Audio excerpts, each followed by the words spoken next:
Hola, ¿qué tal? Esto es Tus Derechos, una iniciativa del Tribunal Constitucional que junto a TV Perú buscan precisamente eso, acercarle sus derechos porque es información que usted necesita conocer y que además necesita también poder manejar. Hoy vamos a comentar acerca de los alcances de la decisión del Tribunal Constitucional respecto del servicio militar obligatorio. Soy Rocío Aliaga, bienvenidos.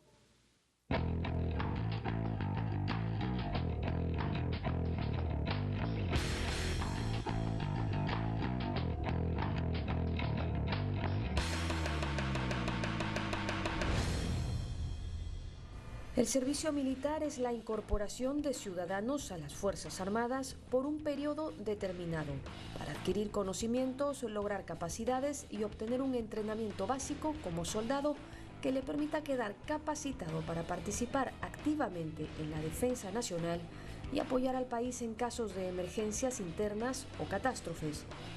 Esto es, en líneas generales, de lo que se trata un servicio militar.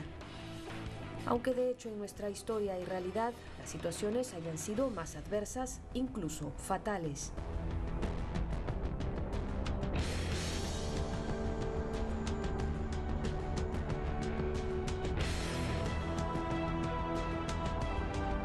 La Constitución vigente refiere en su artículo 163 que toda persona natural o jurídica está obligada a participar en la defensa nacional de conformidad con la ley.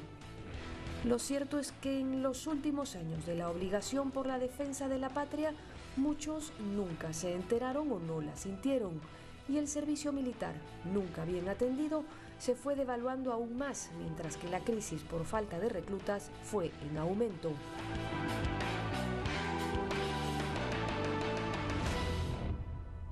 En ese sentido, el gobierno ha puesto en marcha una serie de nuevos beneficios para este servicio que espera sirvan de incentivo, en tanto dice ofrece oportunidades de desarrollo profesional y laboral, como una asignación económica que actualmente fue incrementada en 70%. Además de acceder al programa de capacitación tecnológica o seguir carreras técnicas o universitarias gracias al programa Beca 18.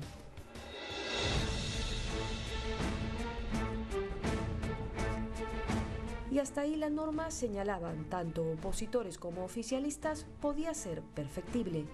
Sin embargo, la polémica se abrió paso en el procedimiento de selección, procedimiento que han señalado como discriminatorio, pues tras ser seleccionados mediante sorteo, se podían excusar del mismo quienes podían pagar una multa fijada en 1.850 soles.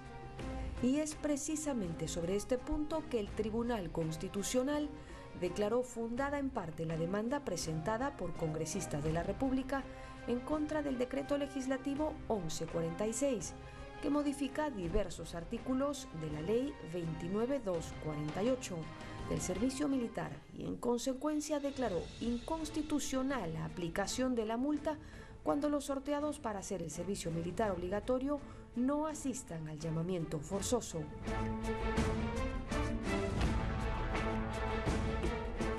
Hay que señalar que siempre quedan exentos los jóvenes que cursen estudios universitarios o sean responsables del sostenimiento del hogar. Pese a ello, el tema continúa en el debate. En ese sentido es necesario encontrar consenso, pues si bien resulta ineludible se garantice la defensa nacional, resulta también ineludible se garanticen todos los derechos de los ciudadanos, que si bien soldados no dejan de ser ciudadanos en nuestro país.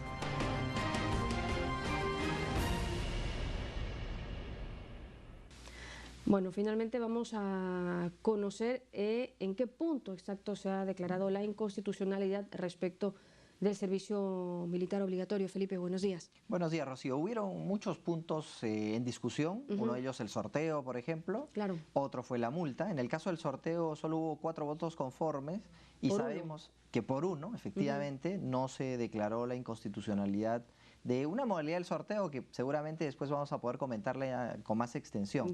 Pero en lo que sí hubo consenso, y de los 6 magistrados que firmaron esta resolución, fue el relativo a la multa. Ocurre que hoy por hoy, de acuerdo a la ley que estuvo vigente hasta antes de esta declaración, si una persona salía sorteada y tenía los medios necesarios como pagar una multa, podía exonerarse de prestar el servicio militar obligatorio.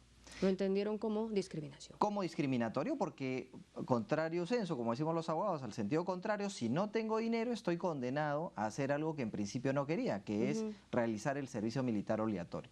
Entonces, los magistrados del Tribunal Constitucional consideraron que esta norma de imposición de una multa a quien no hiciese el servicio militar obligatorio se consideraba que era discriminatorio y por lo tanto inconstitucional. Bueno, vamos a conocer todos esos detalles esta mañana en Tus Derechos. Estamos comentando la decisión del Tribunal Constitucional respecto del servicio militar obligatorio. Quédese con nosotros, pausa y volvemos.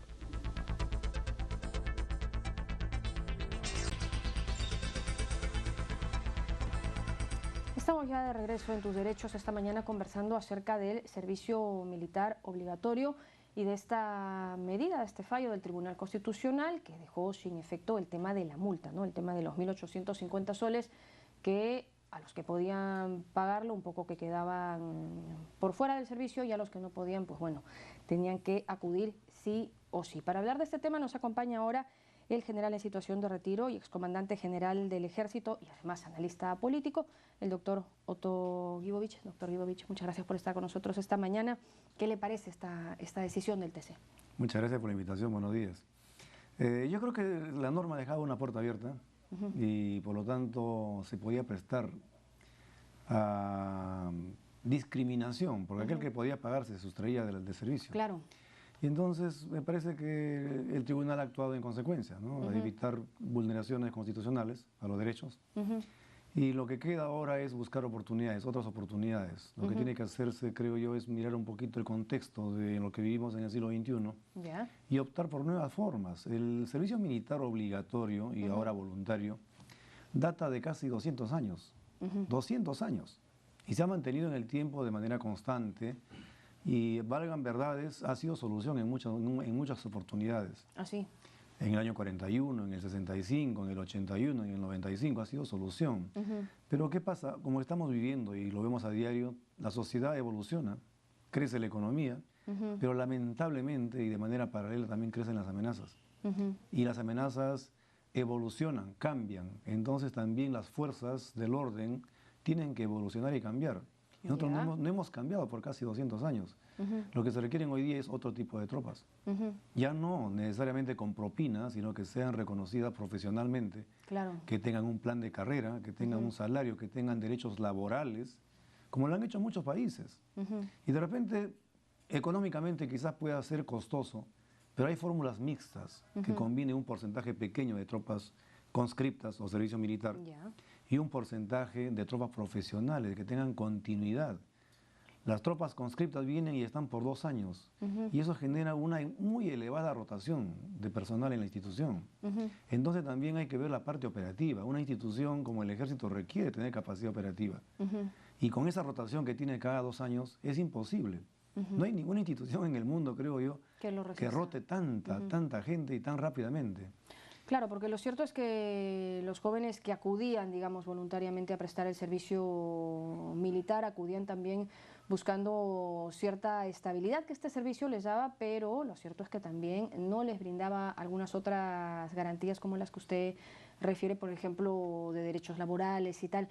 ¿Cree que ahora mismo el servicio militar cuenta con todas las garantías para estas personas, por lo menos para garantizarles la vida? Han habido mejoras sustanciales. Fíjate, el Ejército lo que le da a un muchacho que viene a hacer el servicio militar, primero es formación en valores, ¿no? Disciplina, puntualidad, todo lo que concierne a la formación básica de un soldado. Claro, pero no se trata de que sea una condicional, ¿no? Sino claro que sí, pero además de eso le cubre todos los servicios básicos, digamos los servicios fundamentales que requiere una persona. Tiene vestuario, tiene vivienda, tiene alimentación y además de eso la formación, creo yo, en el tiempo ha podido encontrar otras alternativas. El 2009 se dio una ley por la cual la propina de un soldado fuese el 10% de una UIT y se avanzaron los tramos que correspondían. Pero entendamos que también el 10% de una UIT, que anda por algo de 380 soles más o menos, es imposible, no puede competir en una economía creciente como la peruana. Por eso digo, hay que ver el contexto. Claro, además es una responsabilidad que involucra muchas veces hasta la propia vida, y en ese sentido pues no se puede seguir hablando de propinas. Sí, así como el soldado y las personas tenemos derechos, también la sociedad en su conjunto como colectivo tiene derechos. Claro, no dejan y un de derecho a ser la seguridad, un derecho a la seguridad, ¿no? La seguridad tiene que ser una garantía y esa garantía se lo tiene que dar el Estado. Pero ¿cómo competimos con el mercado si un joven, alguien que un trabajo muy modesto pero muy digno, limpiar carros? Un muchacho que limpia carros gana 1.500 soles al mes. Y un soldado que hace todo el esfuerzo que hace, que corre riesgos, no puede estar con 350 soles. Eso es imposible, entonces no podemos competir en ese mercado también. Claro, ahora mismo se le están generando algunos otros tipos de beneficios, como por ejemplo el acceso a la beca 18 y algún otro tipo de formación. Ha mejorado. Técnica, pero el tema de la asignación económica, para ya no decirle propina, aunque al final termina un poco siéndolo, siempre va a ser la piedra en el zapato. Claro que sí, eso lo que pasa es que la diferencia entre un soldado conscripto y un soldado profesional está básicamente en la asignación, que es la propina, y en el salario, que es una remuneración que ya le da derechos. Pero es cierto, hay que ser honestos en reconocer que se han hecho esfuerzos y se ha avanzado bastante. Beca 18 puede ser una alternativa. Pero yo digo, de repente habría también que evolucionar ahí. ¿Qué sucede si le ofrecemos a todos los muchachos que vienen al servicio militar la posibilidad que aquellos que terminan su servicio tengan en universidades del Estado formación universitaria cubierta por el Estado? Eso lo hacen en Estados Unidos, por ejemplo, ¿no? O sea, habría que ver, por eso digo, viendo el contexto, qué otra mejora pueden haber. Si es que pretendemos continuar en este esquema. Pero para mí lo ideal es, viendo tanto la parte de los derechos de las personas, como también la necesidad operativa, hay que ir a un sistema mixto, donde combinemos un pequeño porcentaje de conscriptos y la parte restante e importante sean tropas profesionales que tengan continuidad. ¿Y por qué? Fíjate, las armas, que son los equipos con los que trabaja el ejército, han evolucionado también. Hoy día son equipos muy sofisticados y que requieren destrezas y requieren conocimientos y requieren un manejo muy cuidadoso, porque son altamente sensibles. En ese sentido requieren también cierta preparación, ¿no? A eso voy, ¿no? Que tú no puedes darle a un muchacho que viene por 24 meses una formación que de repente en el mes 20 la aprobó y en el mes 24 se te está yendo. Entonces regresamos a la evolución, al recambio tan renuente, tan recurrente, que hace daño. Claro, requerimos gente que venga por 10, 15 años, 10, 15 años, así, que aprenda bastante y se quede para que sirva al ejército realmente y tú le pagues una remuneración como le correspondería. Claro, ese es para, digamos, para los que quieren ir de manera voluntaria, ¿no? Profesional. Porque... Y fíjate que hay mucha gente interesada, muchísima gente interesada. Sacamos una ley el año 2009, 2010, pero lamentablemente ese año hubo reducción económica del presupuesto del ejército en casi 200 millones de soles. Y eso no permitió la implementación inmediata. Pero es un esquema que debería revisarse. Es más, te lo digo, este es un camino inexorable. A eso vamos a ir, definitivamente. El problema está que lo podemos hacer ahora, el 2014, el 2015, lo podemos hacer el 2025.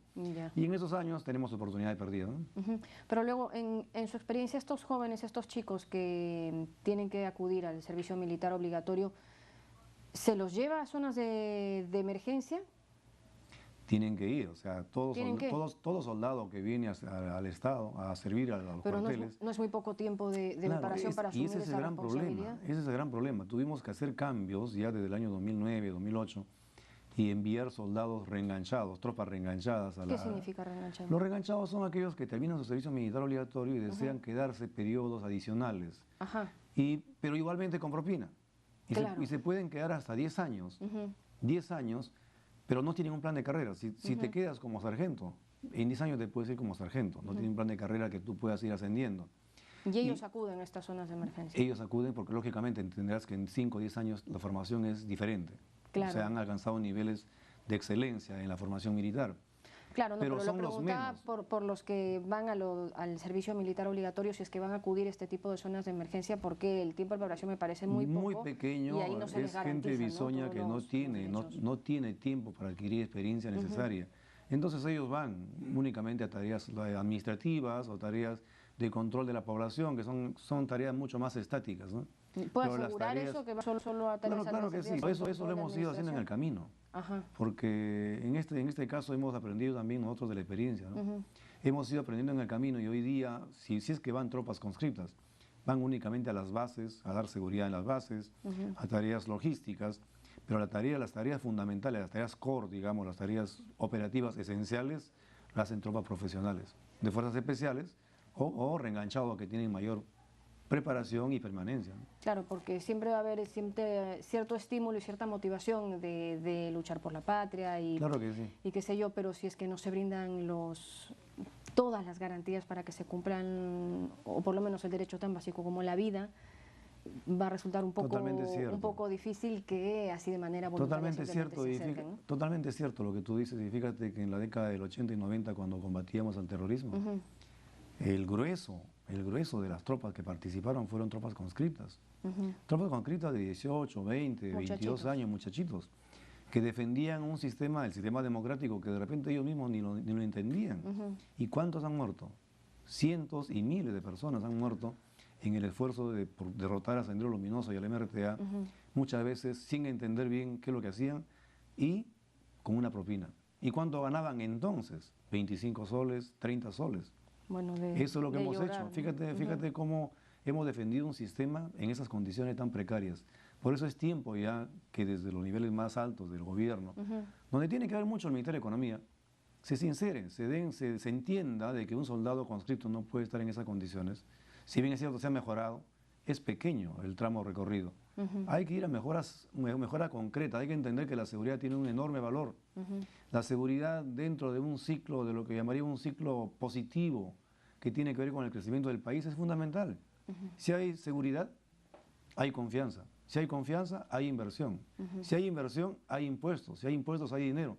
Entonces todos mejoramos, pero lamentablemente cuando hay impuestos y hay dinero, nadie quiere reinvertir en seguridad. Bueno, mejoras que no se van a dar el ciclo. Si es que no se habla de las mismas, y aquí estamos para ello en tanto involucren los derechos. Muchísimas gracias, General Guibovich, por haber estado con nosotros esta mañana en Tus Derechos. Nos vamos a la pausa, regresamos con más. Muchas gracias, María.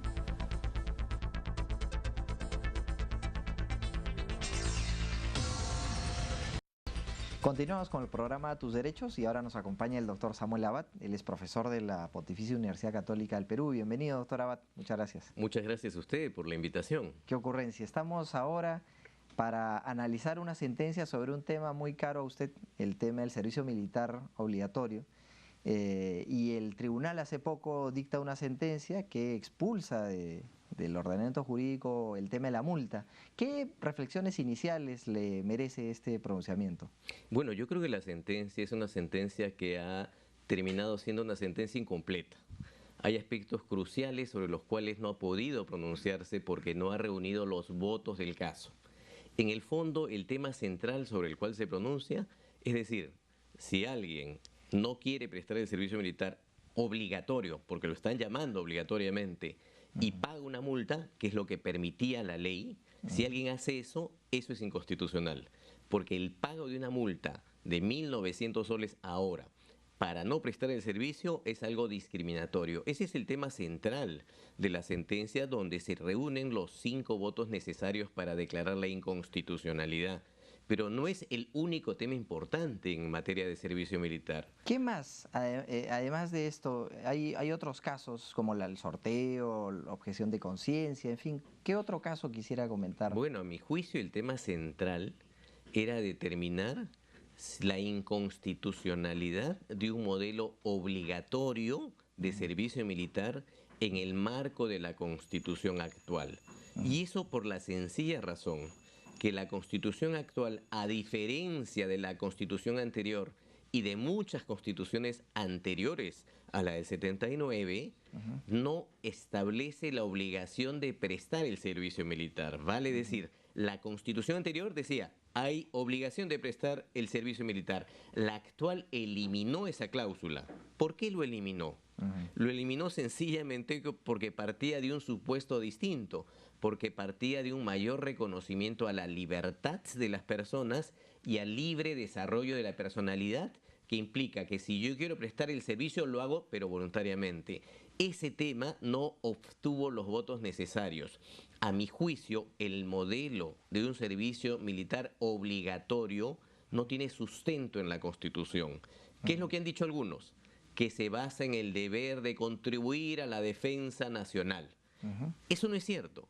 porque yo puedo contribuir a la defensa nacional no solamente con un sistema obligatorio, puedo hacerlo con un sistema voluntario o a través de otros mecanismos. Es decir, la idea de un servicio militar obligatorio no nace única y exclusivamente del deber de contribuir a la defensa nacional. Es más, la Carta del 79 también hablaba del deber de contribuir a la defensa nacional, pero paralelamente establecía la obligación de prestar el servicio militar. Es decir, entendía claramente que no bastaba con decir tenemos deber de contribuir a la defensa.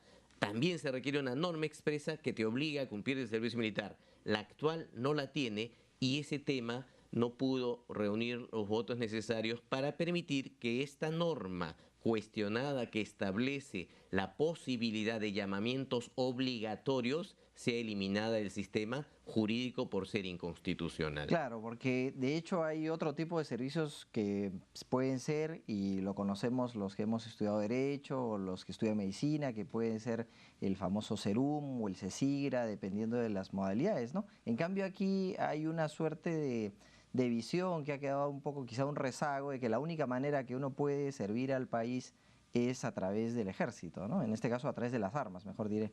Y no es exacto, porque además tampoco es eficiente. Si nosotros queremos unas Fuerzas Armadas que puedan cumplir con idoneidad el deber de garantizar la seguridad nacional, necesitamos Fuerzas Armadas preparadas, necesitamos Fuerzas Armadas profesionales. Yo no puedo mandar al BRAE a un recluta, a un joven de 18 años para enfrentar una situación de esa naturaleza. Yo no puedo mandar a un conflicto interno a personas que no tienen la preparación necesaria, no son eficientes. En consecuencia, ni siquiera por un nivel de eficiencia podríamos pensar en la necesidad de un sistema obligatorio. Si las personas deciden voluntariamente por su proyecto de vida ingresar al servicio, en buena hora, y hay que darle todos los beneficios del caso, pero no les puedo obligar a hacerlo. Ese es el gran problema sobre el cual la sentencia no logró pronunciarse porque no reunió los votos necesarios. Muy bien, agradecemos mucho la participación del doctor Abad, nos ha hecho notar cómo en un aspecto tan importante como el sorteo para el servicio militar obligatorio, pues no se llegó efectivamente al consenso, de ahí que tenemos una ley actualmente vigente y que establece que ese sorteo está plenamente vigente. Si me permites hacer una brevísima precisión, sí quería rescatar un argumento que no llegó a permitir la eliminación de la norma, pero sí es un argumento que me parece importante de la sentencia, que es el siguiente. La sentencia dice, va a haber un llamamiento obligatorio, pero en casos absolutamente excepcionales. Aquí, cuando se convocó un llamamiento, no se justificaba por qué se requerían 12.500 plazas. Lo que sí dice el voto en mayoría de esta decisión es que ese tipo de llamamiento sin expresión de causa, sin motivación, sin decir por qué se requiere un sistema obligatorio que solamente funciona en casos excepcionales y extremos, eso si se aplica de esa manera, eso sí es cuestionable. Y eso me parece importante porque lo que está haciendo es limitar el servicio militar obligatorio a casos de absoluta excepción, que en el Perú no ha sido la regla, sino más bien se ha convocado llamamientos obligatorios sin ninguna motivación, sin ninguna justificación, sin explicar por qué se requerían 12.500 plazas. Claro, y ya no queda libre albedrío sin ninguna motivación. Muy bien, muchas gracias, doctor Abad, por su participación en el programa. Gracias. Y volvemos con las frases de este. Hay que ser honestos en reconocer que se han hecho esfuerzos y se ha avanzado bastante. Beca 18 es una alternativa. El modelo de un servicio militar obligatorio no tiene sustento en la Constitución. Aún y todo, o quedan puntos por afinar y uno de ellos se le ha exhortado al Congreso. Sí, se ha hecho una exhortación al Congreso de la República. Aquí también hay un consenso de todos los magistrados. Y tiene que ver con qué pasa con aquel infractor al servicio militar obligatorio. A ver. Es decir, alguien que sale sorteado y decide no asistir. Entonces, la ley actualmente establece que se puede privar de efectos a su DNI, de tal manera que esa es la manera de sancionar al infractor. Pero esta suspensión de efectos del DNI tal como está prevista la ley actualmente, parece ser indefinida. Entonces, lo que ha hecho el tribunal es, bueno, debería haber un mecanismo de revisión, porque no podemos permanecer frente a una persona a la cual en derecho se le llama en muerte civil, es decir, que no pueda ejercer sus derechos, porque recuerda cuál es el efecto que tiene el DNI, ir al banco y por cobrar un cheque. Claro, se queda prácticamente indocumentado. En fin, ¿no? Es el ejercicio de la ciudadanía, se hace posible gracias a la entrega, presentación del DNI que nos permite hacer... ¿Y este punto se ha ser exhortado al Congreso de la República se afine o se norme, ¿no? Sí, en realidad el Tribunal Constitucional aquí ha preferido exhortar al Congreso de la República, ha conservado la ley, pero le ha dicho al Congreso de la República que tiene que ver una manera para evitar que esta sanción se convierta en, como le decía, una condena, una muerte civil a aquel infractor al servicio militar obligatorio. Muy bien, vamos a ver cómo avanza ese tema y hasta aquí esta conversación en Tus Derechos. Continúe como siempre en sintonía de TV Perú, mucho más que ver. Chao.